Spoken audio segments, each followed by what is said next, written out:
जय Shri Ramakrishna. Vivekananda institute of values में आने के बाद मैंने 5 महत्वपूर्ण बातें स्पष्टता के साथ सीखी, जिनका जीवन में पालन करने से हर एक कार्य में सफलता सुनिश्चित है। बिंदु 1, आध्यात्मिक प्रगति। मैंने यह सीखा कि बिना आध्यात्मिक प्रगति के प्रत्येक कार्य हमें अशांति देता है। इसलिए जीवन में सदैव आगे बढ़ने के लिए आध्यात्मिक साधना पहली शर्त है। दूसरा जो बिंदु मैंने सीखा वह है सेवा भाव।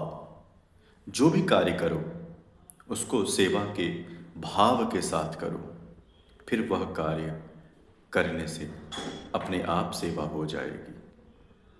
जो तीसरी महत्वपूर्ण बात मैंने सीखी, जीवन में स्वाध्याय का महत्व।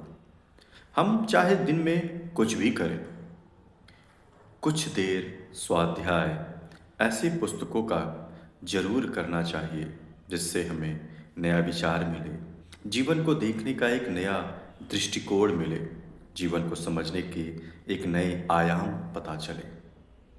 वह शास्त्र हो सकता है या अपना कोई भी आध्यात्मिक ग्रंथ।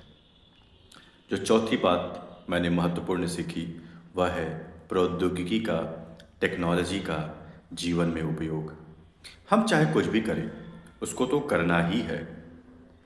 श्री कृष्ण जी भगवत गीता में कहते हैं, योगः कर्मसु कौशलम। कर्म की कुशलता का नाम ही योग है। आज के समय में तकनीक, प्रौद्योगिकी, टेक्नोलॉजी की नॉलेज होना, उसका अपने जो भी कार्य कर रहे हैं उपयोग करना नितांत आवश्यक है। इसको करने से सफलता एक कदम और आगे बढ़ जाती है। और पांचवी जो महत्वपूर्ण बात, स्वामी जी के ही शब्दों में मैं बोलूँगा, फेस द ब्रूट। दुष्टों का सामना करो। कौन है वो दुष्ट? सबसे पहला तो हमारा स्वयं का डर। जो अन्य दुष्ट हैं, काम, क्रोध, लोभ, मोह, मद, मत्सर।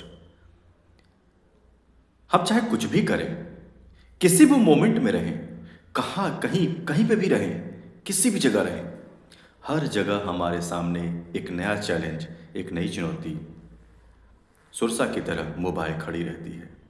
और जब हम सामना करते हैं तो हमारी प्रगति एक कदम और आगे बढ़ जाती है। अतः इन 5 बिंदुओं पे मैं समझता हूँ कि रामकृष्ण मिशन के Vivekananda institute of values Gurugram में आने के बाद इन 5 बिंदुओं को समझकर और अब उनके ऊपर अभ्यास करके मैंने बहुत कुछ पाया है और पाता रहूँगा। जय श्री राम कृष्ण।